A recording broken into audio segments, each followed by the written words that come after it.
요즘 사람들이 교육에 관심이 많이 가지면서 유대인의 교육 방식에 대해서 관심을 많이 갖고 있습니다. 유대인들은 전 세계 인구의 0.2%밖에 되지 않지만 역대 그 노벨상 수상자들 중에서 22%를 차지하고 있습니다. 미국 인구 중에서 그 유대인들이 차지하는 비율은 1.5% 정도에 불과하지만 하버드 대학이나 예일 대학 재학생 중에서 30%를 차지하고 있고 미국 동부의 유명 명문 대학들이 모여 있는데 그 대학의 교수들 중에서 40%가 유대인이고 또 미국의 정치와 경제와 과학과 문화와 예술 전 분야에 막대한 영향을 끼치고 있는 사람들이 이제 유대인들입니다. 미국이 세계를 주도하고 있다면 미국을 주도하는 그 민족은 유대인들입니다. 그 예를 들면 그 얼마 전에 그 유엔 유네스코가 그 이스라엘에 대해서 어떤 비난하는 그런 입장을 보이자 미국이 유네스코를 탈퇴하겠다고 그렇게 선언을 했습니다. 유대인들이 세계에서 제일 머리가 좋고 똑똑하고 재능 있는 그런 민족이라고 할 수 있습니다. 다른 말로 하면 유대인들이 세계에서 제일 이제 지혜롭다고 할 수 있는데 성경은 이런 것을 지혜롭다고 하지 않습니다. 성경에서 말하는 지혜의 근본은 하나님을 경외하는 겁니다. 시편 14장은 이 하나님이 없다고 말하는 어리석은 사람들을 소개하고 있습니다. 하나님이 보실 때 모든 사람이 어리석다는 겁니다. 이 어리석은 자들의 이 삶이 어떠하고 그들이 이제 어떻게 되는가 하는 것을 오늘 이렇게 말씀을 하고 있고요. 또 어리석은 자들이 이제 말하는 것과 반대로 하나님이 계시는데 하나님이 어떻게 행하시는가 하는 것을 오늘 또한 말씀합니다. 이 하나님이 없다고 하는 이 무신론자들은 두 부류가 있습니다. 하나는 이제 불가지론 자들인데 이 사람은 신이 없는지 알 수가 없다는 거예요. 그래서 하나님이 없다고 그렇게 말하는 사람들이 있습니다. 이런 사람들의 특징은 나름대로 도덕적인 삶을 이제 산다는 겁니다. 이 불가지론자들 하나님이 있는지 없는지 신이 있는지 없는지 모르겠다. 그래서 이제 하나님이 없다. 이렇게 하는 사람들은 나름대로 어떤 도덕적인 삶을 산다는 겁니다. 이 다른 하나는 어떤 근거를 가지고 하나님이 없다고 이제 그렇게 주장하는 자들입니다. 현실에서 악한 자들이 잘 되고 행복하게 사는 반면에 의인들은 고통을 당하고 고난 가운데 산다는 겁니다. 세상에 이런 모습을 볼 때 하나님이 없다는 거예요. 이런 사람들의 특징은 그러니까 나름대로 이제 어떤 근거를 가지고 하나님이 없다 이제 주장하는 자들인데 이런 사람들은 확신을 가지고 죄를 짓고 악을 이렇게 행하는 것을 볼 수가 있습니다. 우리가 시편 10장에서 이미 이런 사람들의 어떤 특징들을 살펴봤습니다. 시편 14장은 다윗의 시로 지혜의 시라고 할 수 있습니다. 그 1절에 보면 그 어리석은 자가 이제 소개가 이제 되고 있는데요. 어리석은 자는 그의 마음에 이르기를 하나님이 없다 하는도다. 그들은 부패하고 그 행실이 가증하니 설을 행하는 것이 없도다. 이 어리석다는 말의 히브리어가 나발입니다. 우리가 나발하면 생각나는 사람이 한 사람 있는데 그 사무엘상에 보면 아주 지혜로운 여인인 아비가일의 남편입니다. 다윗이 사울 왕에게 쫓길 때 다윗과 그의 사람들이 그 나발의 양들을 들에서 여러 번 이렇게 지켜준 적이 있었습니다. 나발은 큰 부자입니다. 어느 날 이 나발이 양들의 털을 깎는다는 그 소식을 듣고 다윗이 그 자기 부하들을 보내서 먹을 것 좀 이렇게 얻어오도록 이제 보냅니다. 그런데 나발은 다윗이 보낸 부하들을 보면서 하는 말이 요즘에 주인에게 도망친 종들이 많다고 하는데 내가 다윗이 누군지 모르겠다고 그 주인에게 도망친 종들 중에 한 사람인지 모르겠다 이런 식으로 말을 합니다. 다윗은 나발이 자기에게 한 말을 듣고 자기 그 부하들에게 다 칼을 차라.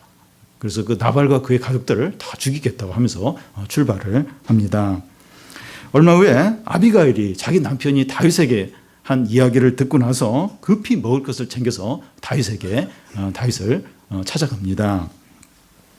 아비가일은 다윗을 보자 이 나귀에게서 바로 내려서 엎드려 절하며 자기 남편의 이름은 나발인데 그 이름이 그에게 합당하다, 미련하다 그런 뜻인데 합당하다 하면서 그 다윗의 마음이 이렇게 돌이키도록 이제 이렇게 설득하는 그런 말을 이제 합니다. 분노를 풀라고 그렇게 합니다.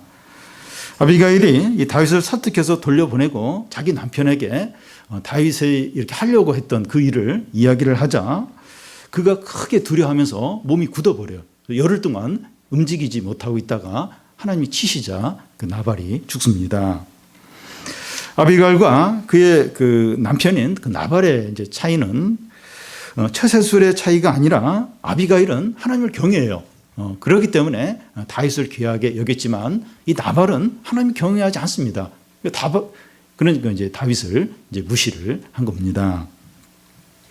그래서 그 여기 성경에서 말하는 어리석다고 하는 것은 뭐 머리가 나쁘거나 뭐 공부를 못하거나 뭐 센스가 없다 이런 의미가 아니라 하나님을 인정하지 않는 거예요.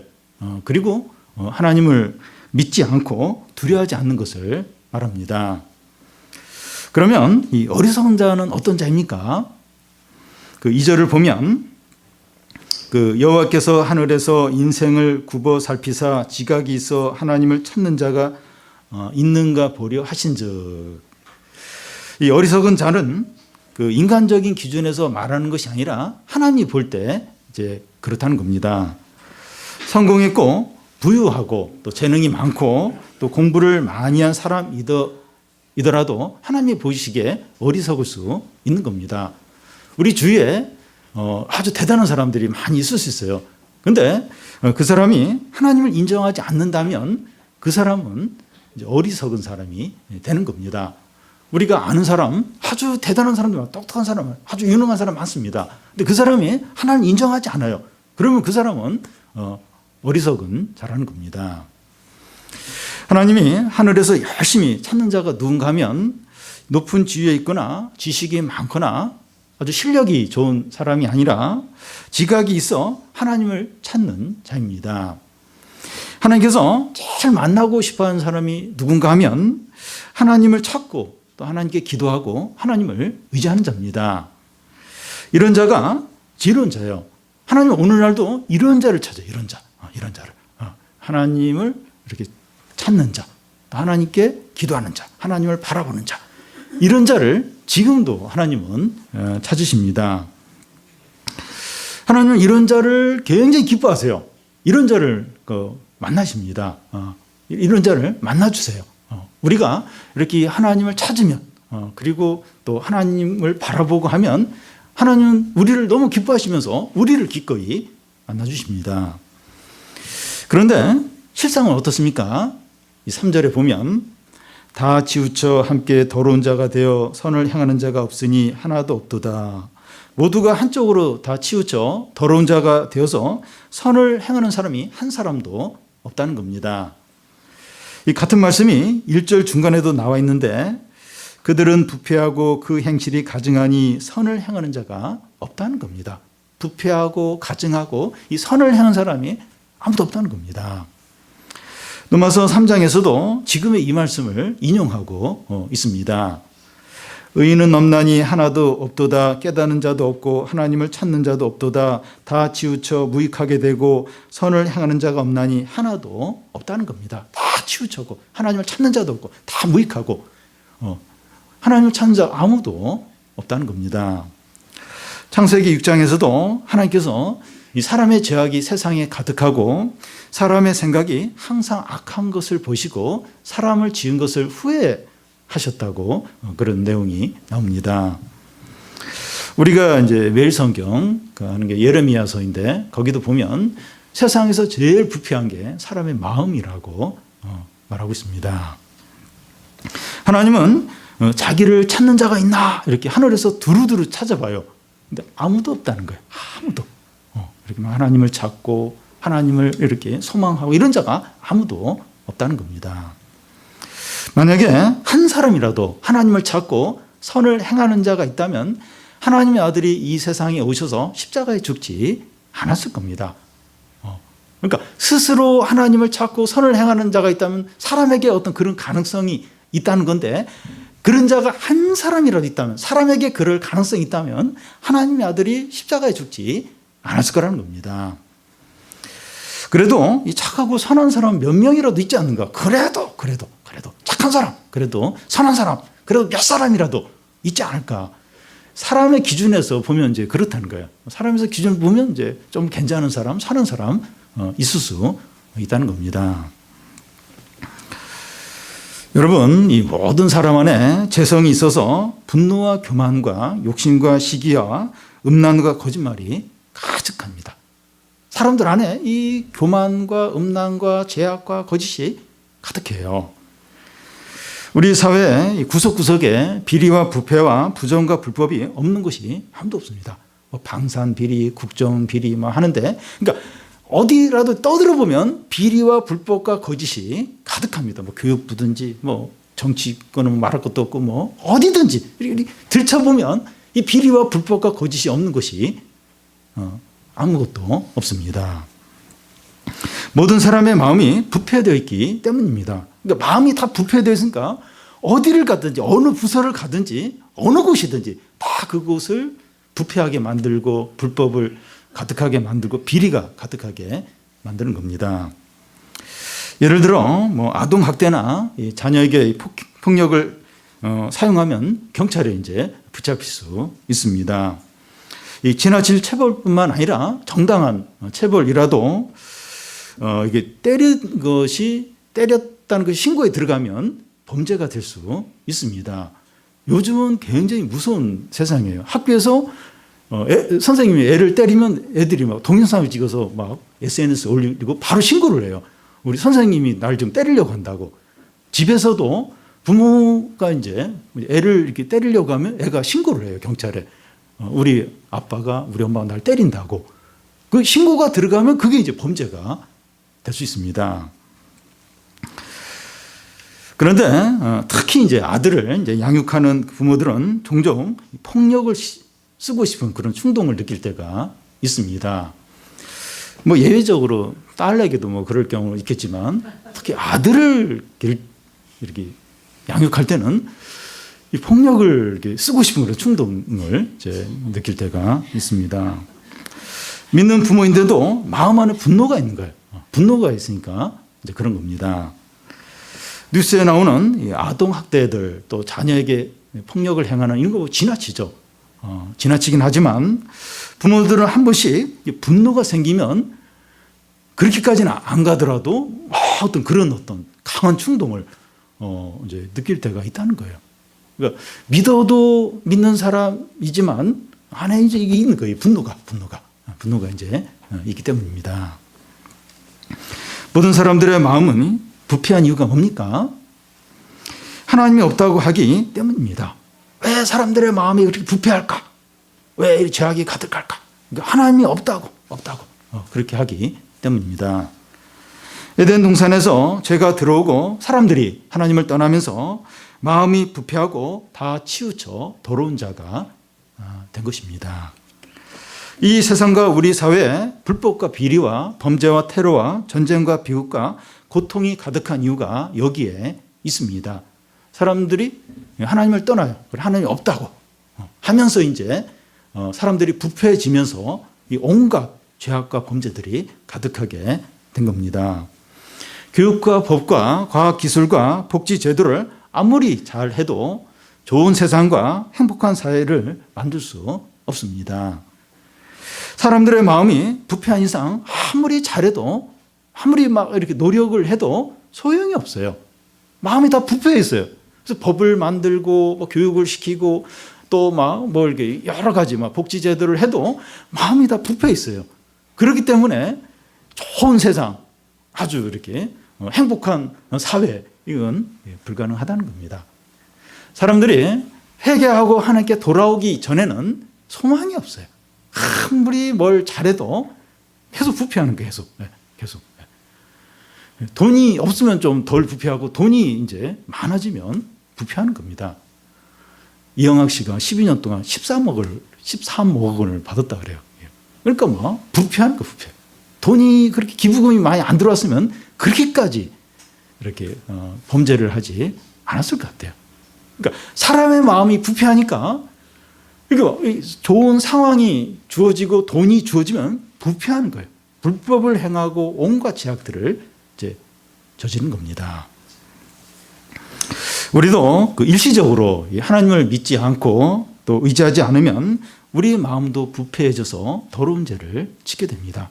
믿는 사람인데도 이렇게 일시적으로 하나님부터 멀어져요. 신앙이 약해집니다. 그러면 마음이 부패해져요. 부패해지면서 더러운 죄를 짓게 됩니다. 하나님으로부터 멀어지면 바로 죄성이 나오면서 모든 것을 더럽히는 겁니다. 그래서 이렇게 자기를 믿으면 안 돼요. 그 선줄로 생각하는 자는 넘어질까 조심하라고 했는데 우리가 이렇게 하나님부터 멀어지는 거, 신앙이 약해지는 거 조심을 해야 돼요. 아무리 이렇게 신앙이 좋은 분이라 할지라도 또 말씀을 많이 들었다 할지라도 하나님부터 멀어지고 또 신앙이 약해지고 이러면 이렇게 마음의 어떤 부패함이 나오는 거예요. 그러면서 하는 말과 행동들이 이렇게 더러워질 수 있고 또 옆에 있는 사람들 주위 상황을 더럽힐 수 있다는 겁니다. 다음은 이 어리석은 자에 대해서 하나님이 자신을 이제 증거하십니다. 4절을 보면 죄악을 행하는 자는 다 무지하냐 그들이 떡 먹듯이 내 백성을 먹으면서 여호와를 부르지 아니하는도다. 앞에서 하나님을 찾는 자가 하나도 없다고 했는데 갑자기 내 백성이 여기 나옵니다. 다 치우쳐 더러운 자가 되었는데 예외가 있다는 겁니다. 창세기 6장에서도 하나님께서 모든 사람들의 어떤 악함을 보시고 이제 물로 이제 심판을 하지만 노아와 그의 가족들이 예외였습니다. 노마서에서도 모든 사람이 죄를 범하였으면 하나님의 영광에 이르지 못합니다. 모든 사람 다 끝났어요. 그런데 나중에 이제 그리스도인들은 하나님의 영광에 이르는 거예요. 예외가 있는 겁니다. 이 예외적인 사람들은 의롭고 선에서 선택을 받은 것이 아니라 다른 사람과 똑같이 마음이 부패했지만 하나님의 선택과 은혜가 있었기 때문입니다. 이 야곱과 에서가 그 엄마의 뱃속에 있을 때 뭐 선과 악을 행하지 않았어요. 선악을 행하지 않은데 야곱은 선택을 받은 겁니다. 은혜죠, 은혜. 은혜로 이제 이렇게 된 겁니다. 다 치우쳐 더러운 자가 될 수밖에 없는데 우리가 하나님의 자녀가 될 수 있었던 이유는 하나님의 선택과 은혜 때문입니다. 우리 자신의 공로나 또 뭐 어떤 자랑이나 어떤 열심이 아니에요. 여러분 우리에게는 아무 소망이 없어요. 사람에게는 아무 소망이 없다. 철저하게 타락해 있고 악하고 부패돼 있습니다. 위에서 위로 은혜가 와야 돼요. 거듭나야 됩니다. 왜 거듭나야 되느냐? 왜 거듭나야 돼요. 하나님의 말씀과 성령으로 거듭나야 되고 위로부터 은혜가 임해야 그래야 뭔가 선한 것과 아름다운 게 나올 수 있는 것이지 우리 자신에게는 아무 소망이 없습니다. 그런데 하나님의 백성을 제일 우습게 여기는 자들이 있는데 하나님이 없다고 하는 자들입니다. 그들은 떡 먹듯이 하나님의 백성을 삼킨다는 겁니다. 떡 먹듯이 밥 먹듯이 간식 먹듯이 하나님의 백성을 삼켜요. 누가 그렇게 하는가 하면 하나님이 없다고 확신하는 어리석은 자들이죠. 그런 자들이 하나님의 백성을 아주 우습게 여기고 함부로 한다는 겁니다. 이 노마 형제대로는 하나님이 없다고 이제 확신하는 자인데 많은 기독교인들을 잡아서 죽였습니다. 그 노마의 화재를 일으키고 나서 막 그렇게 백성들이 원성이 많으니까 기독교인들이 이 화재를 일으켰다 누명을 씌워서 엄청나게 많은 기독교인들을 이렇게 감옥에 가두고 고문하고 죽였습니다. 과거에 이 소련이나 현재 북한 정권은 기독교인들을 제일 우습게 여기고 미워하고 많이 죽였고 또 죽이고 있습니다. 하나님이 없다고 확신하는 직장 상관이 크리스찬 직원을 제일 우습게 여기면서 괴롭힙니다. 하나님을 싫어하는 친구들이 한 크리스찬 그 친구를 왕따를 시켜요. 그리고 그렇게 힘들게 이렇게 합니다. 그런데 이 하나님이 없다고 하는 자들은 결국 어떻게 됩니까? 이 하나님이 없다고 하는 자들이 그 이 하나님을 경외하는 그런 사람들을 막 떡 먹듯이 삼켜요. 근데 이 하나님이 없다고 하는 그렇게 하는 어리석은 자들은 결국 어떻게 됩니까? 5절을 보면 그러나 거기서 그들은 두려워하였으니 하나님이 의인의 세대에 계심이로다. 하나님이 없다고 하는 자들은 두려워하고 두려워한다는 겁니다. 너무나 두려워하면서 공포에 휩싸여 있는 겁니다. 두려워하고 두려워하는 겁니다. 하나님이 없다고 확신하니까 아무도 두려워하지 않을 것 같은데 가장 두려워하는 겁니다. 하나님 없다. 나 하나님 안 두려워한다. 그러면 아무것도 안 두려워해야 될 것 같아요. 근데 진짜 제일 두려워한다는 겁니다.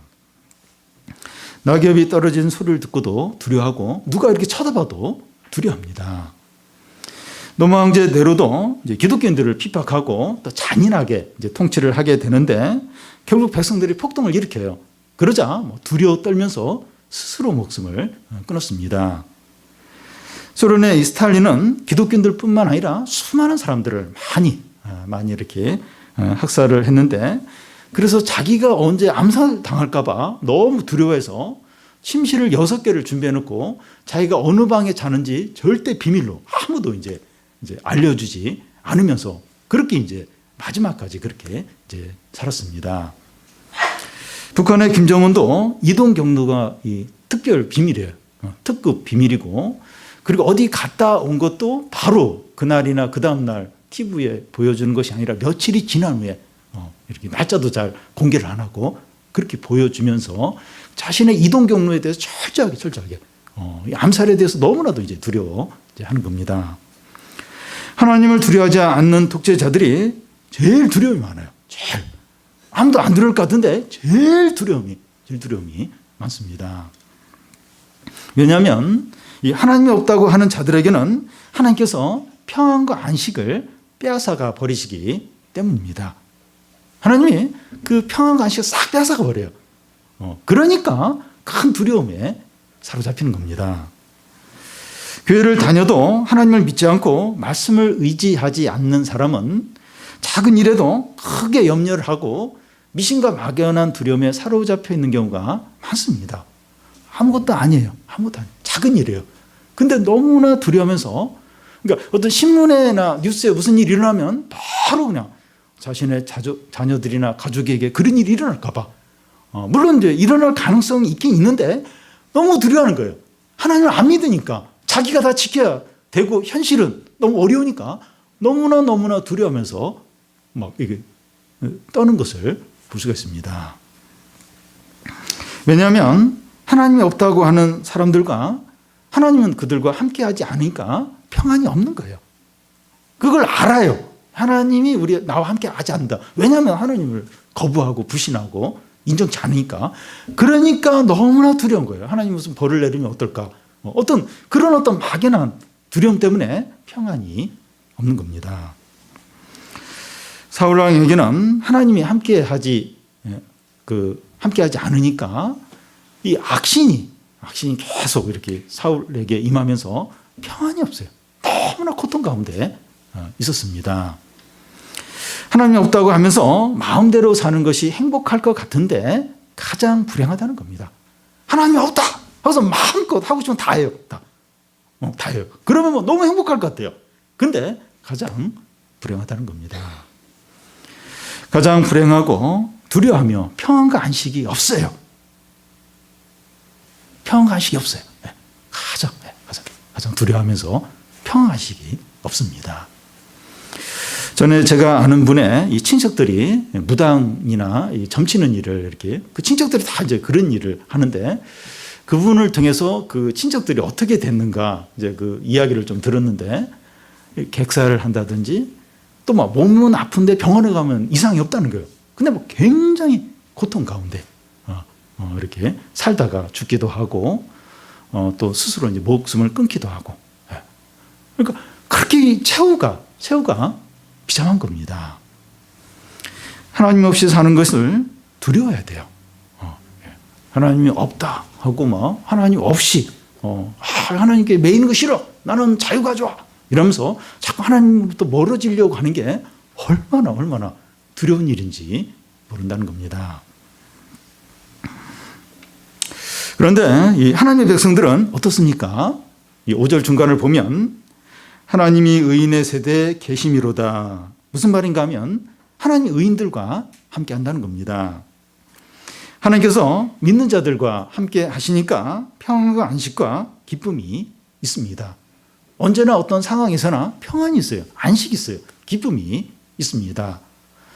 다윗은 사울 왕에게 계속 쫓겨다니면서 들이나 동굴 같은 데서 잤는데 평안이 있는 거예요. 안식이 있는 거예요. 사울 왕은 다윗을 이렇게 쫓아요. 다윗을 죽이려고 쫓아다니는데 악신이 들려서 막 그 고통 가운데 막 두려움 가운데 있는데 이 다윗은 사울의 쫓김을 받으면서 동굴 속에서 숲속에서 자면서도 평안과 안식이 있는 겁니다. 하나님을 인정하고 의지하며 사는 것이 얼마나 복되고 평안한지 모릅니다. 어떤 어려움과 위기 가운데서도 평안과 위기와 소망이 있는 거예요. 어떤 위기, 어떤 어려움 가운데서도 이렇게 평안한 거예요. 위로가 있는 거예요. 소망이 있는 겁니다. 하나님을 의식하고 또 제안을 받는 것이 손해가 아니에요.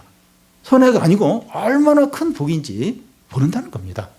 그러니까 하나님을 의식하니까 마음대로 못해요. 어떤 제안받는 삶을 살아야 돼요. 그리고 하나님 말씀대로 또 순종을 해야 되고 이게 손해인 것 같아요. 마음대로 못하니까. 근데 이게 손해가 아니라는 거예요. 얼마나 큰 복인지 모른다는 겁니다. 위기를 닥쳐보면 알아요. 큰 어려움을 당해보면 압니다. 하나님을 함께 하신다는 그 의지하는 거, 하나님을 바라보고 하나님께 제한받는 삶을 살고 하나님께 매여서 사는 이게 얼마나 큰 복인지 모른다는 겁니다. 그뿐만 아니라 하나님은 어떤 자와 또 함께 하십니까? 6절을 보면 너희가 가난한 자의 계획을 부끄럽게 하나 오직 여호와는 그의 피난처가 되시도다. 하나님이 없다고 하는 자들이 가난한 자들의 계획을 좌절시키려고 합니다. 여기서 이 가난한 자는 하나님의 백성을 말합니다. 하나님의 백성이 세상에서 약해요. 가진 것이 없어요. 뭘 이렇게 할래도 이렇게 할 수 없는 그런 약한 자인 경우가 많습니다. 어려움과 위기 앞에서 자기의 능력으로 어떻게 할 수 없는 거예요. 어떻게. 그러니까 이렇게 좀 지금 어려운데 전화해서 누구 좀 힘 있는 사람, 또 이렇게 뭔가 이렇게 그런 사람을 이렇게 알아보려고 해도 없어요. 아는 사람이 너무나도 없는 거예요.